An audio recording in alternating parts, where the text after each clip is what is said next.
tengah percaturan politik nasional dan internasional yang serba tidak pasti dan mengkhawatirkan, menarik rasanya jika kita membahas satu tokoh revolusioner yang menjadi salah satu bapa rakyat Indonesia. Bagaimana tidak, tokoh ini yang pertama kali membawa frase Republik Indonesia ke tatanan internasional, jauh sebelum Soekarno dan Hatta memproklamirkan bangsa Indonesia. Tokoh ini selalu berada di bawah tanah dan di balik layar. Namanya sama seperti kisah hidupnya, terlupakan dan kesepian. Namun, memang bukan untuk dikenal ia memperjuangkan nasib bangsanya, meski ia terbilang berjuang sendirian untuk memerdekakan Indonesia. Dari mulai menulis buku, membentuk kesatuan massa, ikut langsung bertempur untuk mengusir penjajah, sampai akhirnya harus diasingkan, dipenjara berkali-kali, sampai menjadi buronan internasional.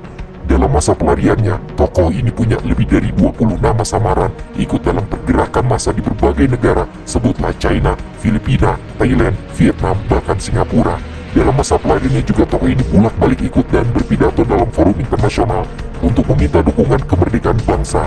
Atas kecerdasan dan kelihayannya berbahasa, namanya sampai dikenal di petinggi komunis internasional dan berakhir menjadi daftar hitam Interpol dari negara-negara kolonial seperti Amerika, Inggris, Prancis, dan Belanda. Nama yang menjadi buronan para polisi internasional, namun sekaligus menjadi idola bagi para pejuang awal kemerdekaan Indonesia adalah Tan Malaka.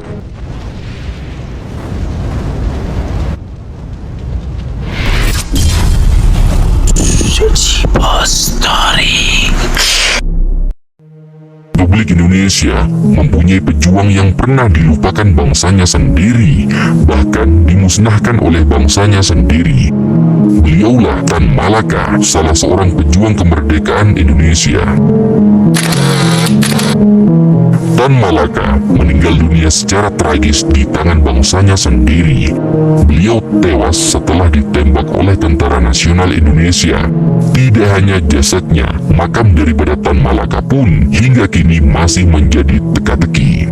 Meski begitu, sejarawan asal Belanda yang bernama Harry Albert Polzey melakukan penelitian selama 40 tahun.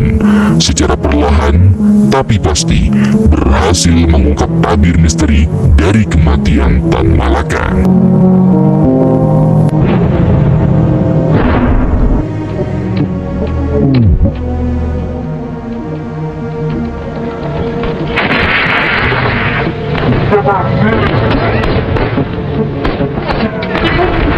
Pada tanggal 21 Februari 1949, Tan Malaka dieksekusi mati oleh pasukan dari Batalion Sikatan Divisi Brawijaya di Selopanggung, Kediri, Jawa Timur. Perintah itu datang dari Letda Sukoco, yang menurut sejarawan Harry Albert Polzey, Letda Sukoco adalah orang kanan yang beropini bahwa Tan Malaka harus dihabisi.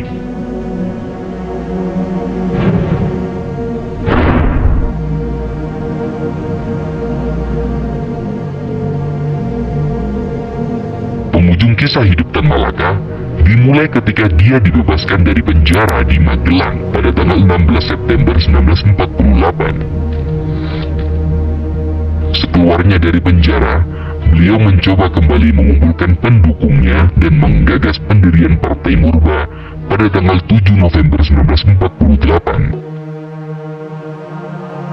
Usai kongres pendirian Partai Murba, Tan Malaka mesti menentukan pilihan tentang hari ke depan pergerakannya. Beliau memilih bergerak langsung ke Jawa Timur. Akhirnya, pada tanggal 12 November 1948, Tan Malaka berangkat ke kota Kediri, Jawa Timur. Pada saat itu, Tan Malaka berkesempatan bertemu dengan para prajurit TNI dan pimpinan politik. Dalam setiap pertemuannya selama di Jawa Timur, Tan Malaka menuangkan gagasannya akan cita-cita negara sosialis. Salah satunya yaitu dengan menyebarkan pamflet-pamflet.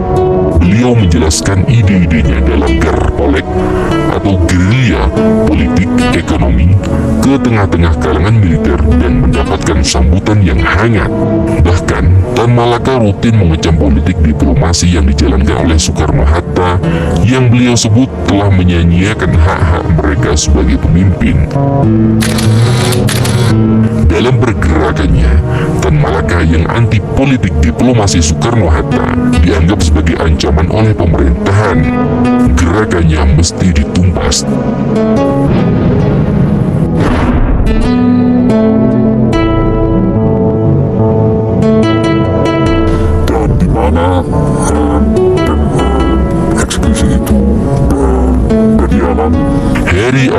Repose dalam bukunya yang berjudul Tan Malaka Gerakan Kiri dan Revolusi Indonesia Jilid 4 berusaha menguak misteri kematian Tan Malaka melalui penelitian yang dilakukannya selama 40 tahun. Tetapkan bahwa makam Tan Malaka ini makam menurut Harry R. Repose, Tan Malaka tewas akibat dieksekusi pada tanggal 21 Februari pada tahun 1949 oleh pasukan dari Batalion Sikatan Divisi Brawijaya di Silepanggung, Kediri, Jawa Timur. Mulanya Tan Malaka telah terlebih dahulu disergap oleh militer saat berada di markasnya yang terletak di Pare, Jawa Timur. Namun, penangkapan tersebut urung dilakukan hingga akhirnya beliau dan 60 orang pengikutnya dibebaskan. Saya berharap kedatangan saya ke Kediri kali ini dapat merebut kembali kemerdekaan Indonesia 100%. Tan Malaka dan pengikutnya pun kemudian melarikan diri ke selatan Jawa Timur. Namun, selama perjalanan, rombongan tersebut ditembaki oleh sekelompok bersenjata hingga pada akhirnya mereka memecah diri menjadi 4 kelompok. Tan Malaka bersama keempat pengikutnya kemudian pergi ke kawasan Tulungagung untuk mencari batalion tentara di sana yang sekiranya masih bersimpati kepada mereka.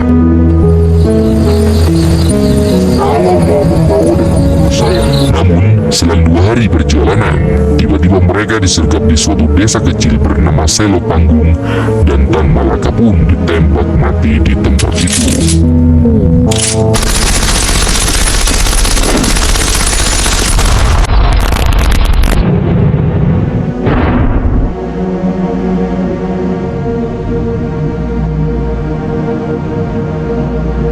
Sebelum akhirnya berhasil diungkap oleh Pose, kematian Tan Malaka mulanya sangat ditutup-tutupi.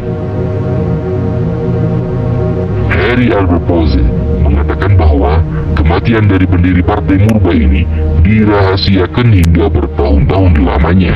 Bahkan tidak ada laporan pengusutan lebih lanjut dari kematian Tan Malaka. Hingga kini keadilan dari kasus Tan Malaka belum mendapatkan kejelasan. Bukalah mata hatimu wahai pemuda. Jangan lupa sebarkan sejarah ini kepada siapapun